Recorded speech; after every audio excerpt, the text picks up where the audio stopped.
Bismillahirrahmanirrahim. Assalamualaikum warahmatullahi ta'ala wabarakatuh. Alhamdulillahi rabbil alamin. Wa sallallahu ala sayyidina Muhammadin wa ala alihi wa sahbihi wasallam. Amma ba'du. Video kali ini akan terasa sedikit tidak biasa ya. Saya memakai bahasa kampungan video kali ini, dan saya harus mengakui itu. Ada komentar tidak suka saya ini memakai bahasa kampungan, katanya memberikan konotasi bahwa orang kampung itu bodoh begitu. Padahal bahasa kampungan itu bukan saya yang buat, itu sudah ada sedari dulu. Jadi sudah menjadi majaz ya, tidak perlu ada yang tersinggung, baik orang kampung ataupun orang kota. Itu sudah bahasa yang mustakmal, yang sudah dipakai. Jadi kritikan seperti itu hanya menunjukkan orang yang mengkritiknya tidak tahu keluasan bahasa, keluasan dan keluasan begitu. Jadi memang seperti itu adanya. Jadi kembali lagi, kenapa video kali ini terasa kampungan, karena tema yang akan kita bahas itu tema yang tidak elit sama sekali begitu ya. Ini tema yang memalukan juga untuk dibahas. Tapi ini menjadi perkara ramai yang saya kira harus ada tanggapan yang berwibawa begitu. Jadi permasalahannya itu permasalahan apa? Permasalahan keselaknya Roy Suryo. Jadi kita harus mengetahui bahwa apabila seseorang itu keselaknya saja sudah dijadikan berita, itu orang sudah bukan orang sembarangan begitu. Itu orang diperhatikan, berarti orang besar itu. Padahal Roy Suryo itu tidak sebesar itu. Siapa yang mengangkatnya? Ya para termul ya, meminjam bahasanya Wapres Gibran ya, para ibu dan para bapak. Jadi saya bilang saja para termul itu. Cuman untung masih ada yang bisa kita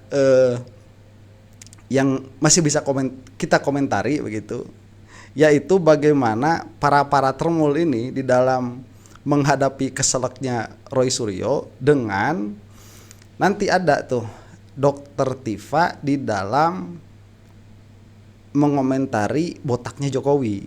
Nah, jadi karena Jokowi itu dalam channel ini saya mendoakan mudah-mudahan Jokowi itu biar cepat mati saja. Karena masalahnya ini akan lebih banyak madorotnya kalau Jokowi itu dibiarkan hidup sampai wapres sampai pencalonan presiden berikutnya. Dan kita kan tidak boleh berbuat anarkis begitu ya. Kemudian semua upaya menuntut keadilan kepada Jokowi itu mandek di tengah jalan. Ya sudah, mau apa lagi? Senjata kita berdoa begitu. Dan tanda-tanda itu dekat sekarang ya. Jokowi itu rambutnya sudah mulai botak, dan analisa Dokter Tifa itu bukan botak karena usia senja, tetapi botak karena kehilangan imun. Nah, sebentar ya, ini harus agak panjang dulu mukadimahnya, karena permasalahan seperti ini bukan permasalahan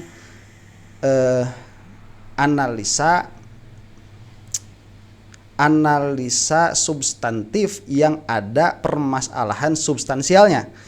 Karena permasalahan substansial yang kita bahas di sini kan sebetulnya ijazahnya Jokowi itu, tapi melebar kepada keselaknya Roy Suryo, jadi melebar juga kepada botaknya Jokowi, botak ekstrim. Tapi yang lucu yang akan kita bicarakan di sini bukan dalam ranah keselaknya, tetapi bagaimana para termul ini mereka mengomentari hal itu, dan jauh sekali kelasnya dengan Dokter Tifa mengomentari botaknya Jokowi begitu.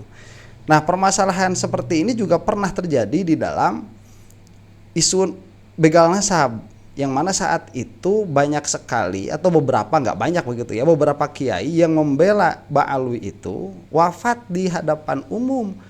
Ada yang sedang manggung begitu ya, sedang taklim, pengertian sedang taklim, ada yang sedang taklim, kemudian lain sebagainya. Itu digoreng juga masalahnya, padahal itu bukan masalah substansial begitu. Nah, yang akan kita saksikan itu adalah tipe yang sama, karena dari awal saya punya pegangan bahwa tipe termul dan tipe begal nasab ini sama. Mereka itu saling bahu-membahu ya, meskipun tidak secara individu tetapi secara pola pikir, dan beberapa individunya ada memang bahu-membahu. Nah, kita saksikan saja sekarang nih bagaimana keselaknya Roy Suryo dulu ya. Ini akan beda kelas nanti di dalam analisanya nih antara termul dengan Dokter Tifa. Ini kita saksikan. Dokter, Itu Gotham City dan seperti Istana Kelelawar Nusantara. Makanya terus nggak selesai lagi mangkrak. Iya, mangkrak. Ya ada bagian nggak selesai dan padahal biayanya membengkak dari 500 sekian miliar menjadi 600 sekian miliar. Ya. Nah, apa yang tadi disampaikan dokter itu ya. Jadi jangan Nisa ini malah hanya menjadi ucapan yang itu hanya menjadi hafalan dari Jokowi atau anaknya. Kita mendengar pada wawancara selama lebih dari 1 jam 10 menit di salah satu TV swasta, Jokowi berulang-ulang mengulangi 4 kata itu.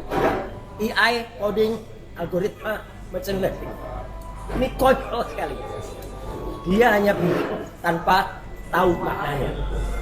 Diulangi terus dan perkataannya itu nanti Dr. Tifa yang akan bisa menganalisis. Tampak betul itu hafalan, ya, bukan ibu kampus. Sebentar ya, itu tadi tersedak, bukan tersedak ya. Orang yang sering ngomong itu mungkin pernah mengalami. Jadi itu menunjukkan profesionalismenya Roy Suryo. Ada apa ya biasanya dari dalam perut itu, entah mungkin beliau ini asam lambung atau apa. Jadi ada yang pengen keluar tapi malah berbicara, ya akhirnya tersedak ya. Saya lihat itu bukan tersedak gara-gara makanan begitu, bukan. Itu kalau ada yang tahu fenomena seperti itu apa, silahkan tuliskan di kolom komentar ya. Cuman kalau orang yang sering berbicara itu biasa mengalami hal seperti itu. Cuman mereka itu biasanya, kalau kita nih, kalau tersedak lagi ngomong, tersedak kayak gitu, nggak terusin ngomong, tapi kita minum dulu. Itu biasanya ya. Dan kalau misalkan nanti ini dijadikan, oh kualat, saya jadi heran begitu, kok kesana pola pikirnya. Ini ada satu lagi, itu tadi ya, bukan saya yang memotong videonya, memang ada yang membahas ini, menyatukan 2 video ini. Ini video satu lagi sama Roy Suryo keselak juga begitu. Nah, kualitas kopinya bagus. bukan, ini scan asli. Kalau yang sana kurang bagus. Ya, makanya ini jangan dibilang asli oleh Andi Aswan. Enggak, dua-duanya juga nggak asli. Enggak, gini, oke kayak gini. Fotokopi kok. Saya bilang. Jadi Mana sih? ini tantangan secara ilmiah.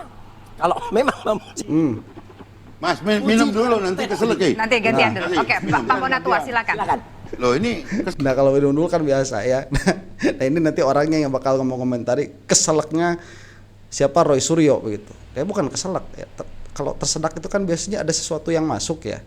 Yang makanya tadi kalau ada yang tahu itu kenapa gejala gejala ilmiahnya apa, silahkan tuliskan di kolom komentar. Cuman untuk saya itu tidak menunjukkan apa-apa. Tetapi karena Roy Suryo ini sekarang orang besar, ya diperhatikan. Jadi berita, ini komentarnya nih. Konyol Oke sekali. pemirsa, dimanapun kalian berada, ketika Roy Suryo ini ngomong atau berbicara, mesti keselak. Coba. Ya siapa juga yang mau merebut ketika Pak Roy Suryo ini mau bicara gitu, berbicara gitu. Sebentar, itu kan cuma 2 kali. 2 kali itu dikatakan mesti keselak. Kalau mesti itu setiap waktu. Mesti itu always, tidak pernah itu never. Kalau kadang-kadang itu always tidak, never tidak. Gimana sih ini kok mesti? Enggak mesti, cuma 2 kali. Dan itu mungkin dalam waktu yang berdekatan. Mungkin Pak Roy Suryo ini lagi sakit, mungkin ya. Dan untung saja keselaknya ini nggak lama-lama. Karena kalau lama-lama keselak, ini juga nggak baik Mas Roy. Untuk kesehatan Mas Roy juga nggak baik.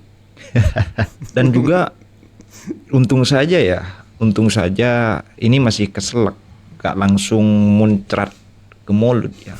Dan diakui atau tidak oleh pendukung Roy Suryo ini, ketika Roy Suryo ngomong atau berbicara memang sering malu-maluin dimanapun acaranya. Karena dari awal Roy Suryo ini memang nggak ada reputasinya sama sekali ya. Sebentar, dari keselak ke nggak ada reputasi, jauh tuh. Analisanya jauh tuh. Dari keselak nggak ada dari keselak kepada nggak ada reputasi. Wah ini jauh. Nanti kepanci ini ngomong. Meskipun dibilang adalah mantan menteri, mantan pejabat, itu pun ketika mantan pejabat, Roy Suryo ini malu-maluin. Ketika jadi DPR, Roy Suryo ini viral dengan ketika dia tidur ketika rapat. Jadi menteri juga begitu. Ketika jadi menteri olahraga, pemuda dan olahraga, Roy Suryo ini malah nggak hafal lagu Indonesia Raya. Itu kan, dan ketika purna tugas di reshuffle menjadi menteri, malah panci yang ada di kantor kementerian itu dibawa semuanya. Lalu ya di acara apapun lah memang maluin, apalagi sekarang. Sebentar, saya jujur ya baru tahu kenapa Mas Roy Suryo itu disebut Roy Panci itu. Ini dari sini baru tahu. Yang mana saya katakan sekali lagi, nggak ada persambungannya dari Keselak ke sini begitu ya, ke bawah Panci itu nggak ada persambungannya, tapi disambungin semua orang ini. Benar katanya Bang Bestari itu, politisi PSI, Mas Roy Suryo ini memang bagian dari kecil, rempah-rempah kecil, tapi seolah-olah sudah menjadi orang besar, mewakili publik, mewakili masyarakat, mewakili rakyat. Padahal kan tidak. Sebentar ya, kalau untuk kami itu mewakili, untuk kami itu yang pertama. Yang kedua, kalau memang Roy Suryo ini orang kecil, hanya bagian kecil dari remah-remah politik Indonesia misalkan, Anda itu sudah mengecilkan diri dengan mengomentari Roy Suryo, karena yang mengomentari orang kecil itu hanyalah orang kecil. Ya, kalau saya tidak mengatakan Roy Suryo itu orang besar dalam pengertian kapasitas beliau sebagai politikus, tapi saat ini harus diakui begitu, Roy Suryo ini orang besar saat ini.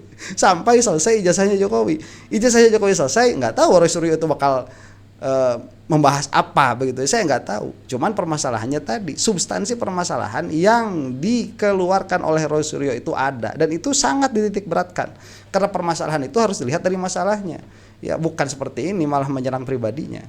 Nyerocos setiap hari, ya bagi saya ini adalah sebuah konten ya, bagi di televisi atau YouTuber dan termasuk saya sendiri.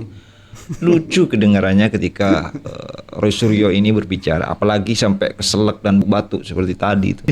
Dan ini tidak ada habisnya ya. Selama Mas Roy ini tidak ditahan, maka ya selamanya akan berbicara ya gitu, nyerocos setiap hari. Tanpa ada judul, yang dibawa adalah penelitian-penelitian, buku-buku dan buku. Dan saya pun tidak tertarik untuk membeli buku tersebut. Kamu tidak tertarik membeli buku tersebut tidak menjadikan argumen yang ada di dalam buku tersebut tidak berharga. Enggak seperti itu. Mau Jokowi white paper kayak atau Gibran white paper kayak dan sebagainya, itu saya tidak tertarik. Apakah penonton itu tertarik untuk membeli buku Mas Roy ini?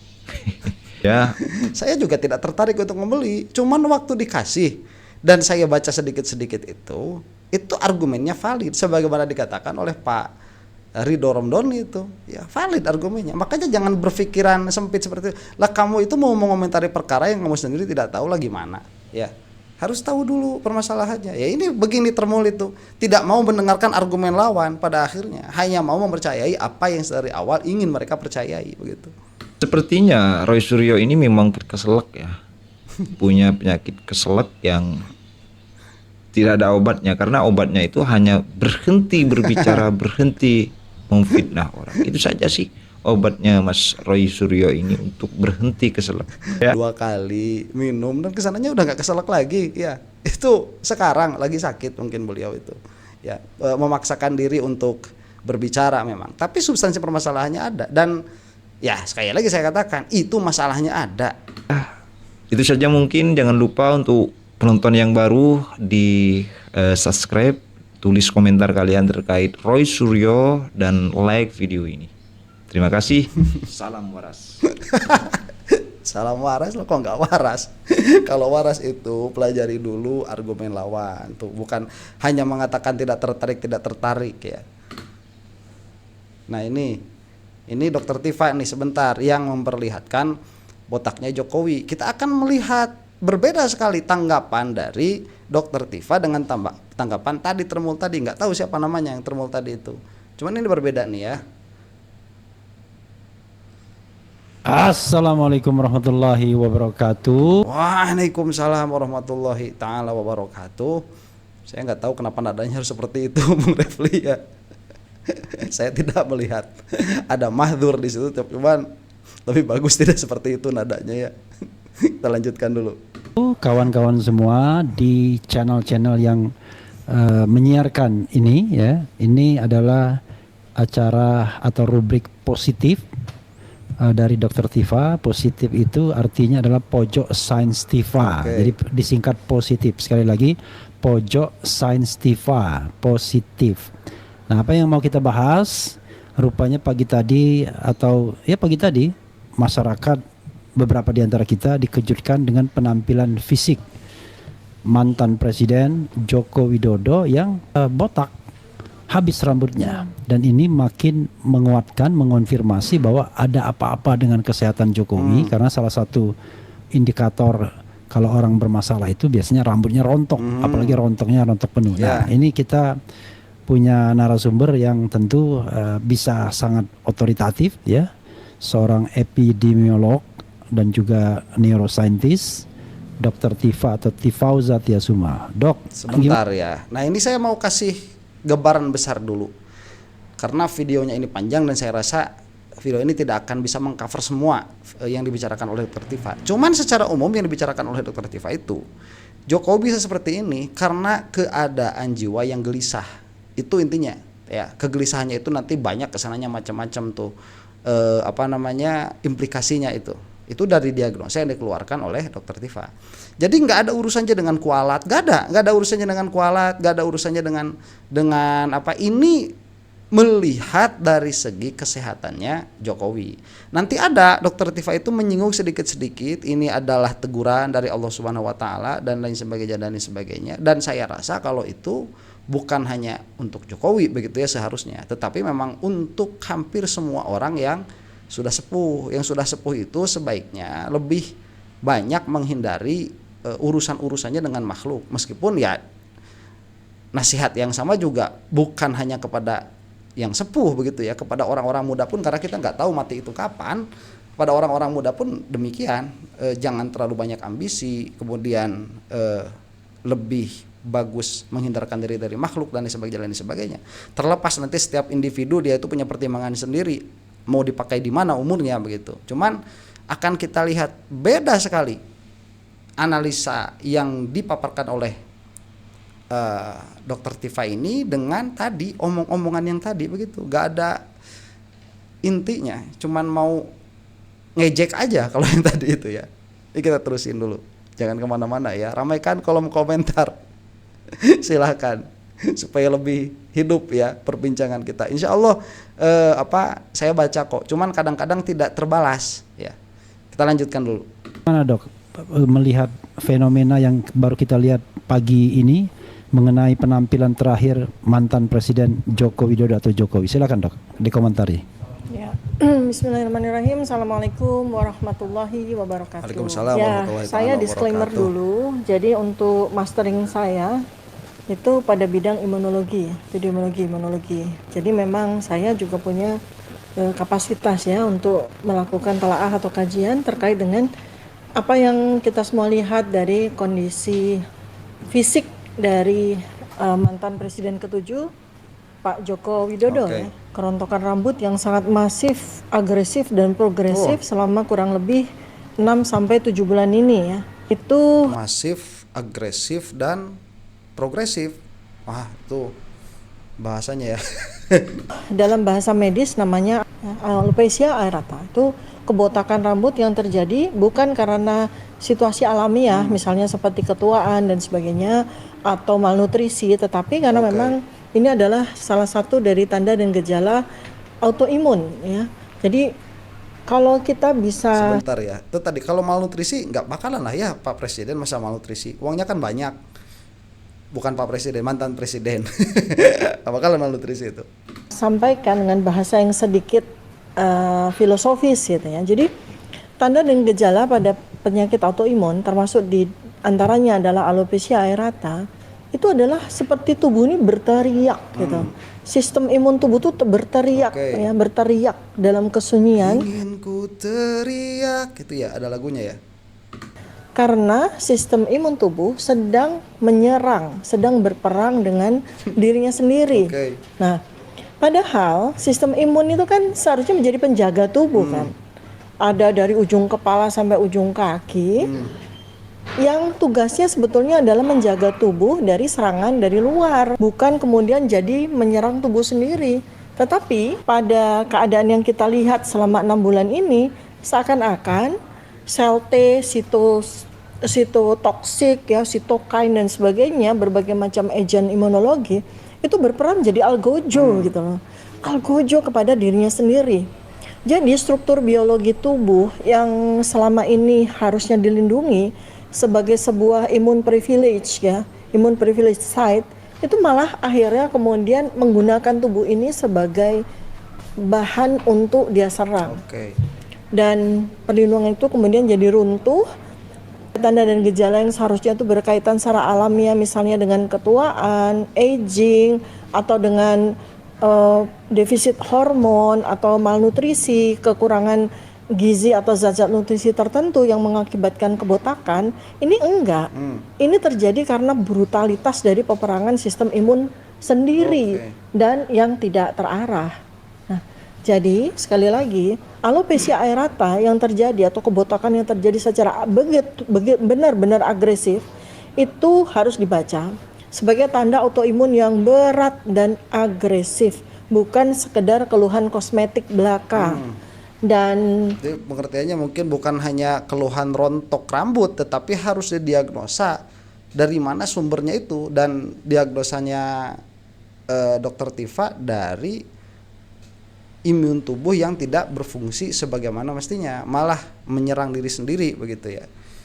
Ya, ini analisanya mudah-mudahan saja benar. Kalau saya, nanti yang komentar banyak ya di bawah. Mendoakan orang bakal balik sama kamu sendiri. Alah, kamu belajar agama yang bener lah ya sebelum ngomong kayak gitu. Saya ini belajar agama banyak. Alhamdulillah tidak kekurangan begitu ya. Kalau dibandingkan, tidak kekurangan itu kalau dibandingkan. Jadi saya tahu ahkam, saya tahu hukum-hukum begitu. Dan insya Allah mendoakan Jokowi demikian itu tidak akan madorot ya. Saya tidak melihat ada keharaman di situ mendoakan Jokowi seperti itu. Ya mau bagaimana lagi, dia orangnya kayak gitu. Ya, Islam rusak tuh di masanya Jokowi itu. Rusak Islam di masanya Jokowi itu. PBNU dirusak tuh masanya Jokowi. FPI itu dirusak masanya Jokowi. HTI, meskipun saya tidak sepakat dengan HTI, dirusaknya sama siapa? Sama Jokowi. Ya. Mau gimana kita ngobrolnya? KM50 Jokowi mau apa? Ya. Jadi kalau misalkan seperti itu mendoakannya, saya rasa karena ini ijtihad kita, begitu. Tidak mahdzur, tidak ada permasalahan. Biasanya ya yang sebetulnya mengalami kerusakan atau mengalami destruksi itu sebetulnya adalah banyak sekali organ. Bukan sekadar kebotakan rambut yang kita lihat dari media, dari foto maupun dari video.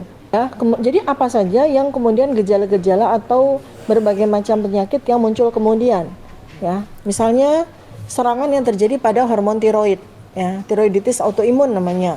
Kemudian yang penyakit autoimun yang sangat dikenal karena penderitanya itu banyak, itu adalah lupus, lupus erythematosus sistemik ya, atau SLE. Kemudian beberapa bulan yang lalu kita juga lihat tanda dan gejala lain selain kebotakan, itu adalah vitiligo ya, jadi kayak bercak-bercak putih di sekujur ekstremitas, yaitu tangan dan kaki ataupun dari wajah. Kemudian juga menyerang persendian, sehingga yang bersangkutan penderita itu jalannya kelihatan tertatih, kemudian juga kalau sholat nggak sempurna, itu karena sendinya diserang oleh sistem imunitas, namanya tuh rheumatoid arthritis.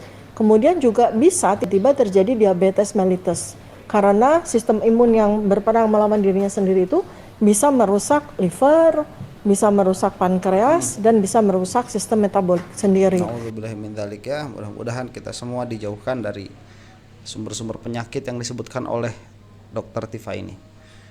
Bahkan terjadi juga gangguan yang bersifat neuropsikiatri ya, karena sistem imun itu juga memerangi atau merusak dari sistem saraf, otak ya, bahkan menghasilkan tanda dan gejala psikiatri. Jadi sekali lagi, kebotakan ini bukan sesuatu yang sederhana, apalagi kebotakan ini adalah sebuah alopecia areata yang terjadi benar-benar secara agresif dan progresif. Ini adalah penanda bahwa sistem imun sudah kehilangan kemampuan untuk membedakan mana kawan, mana lawan.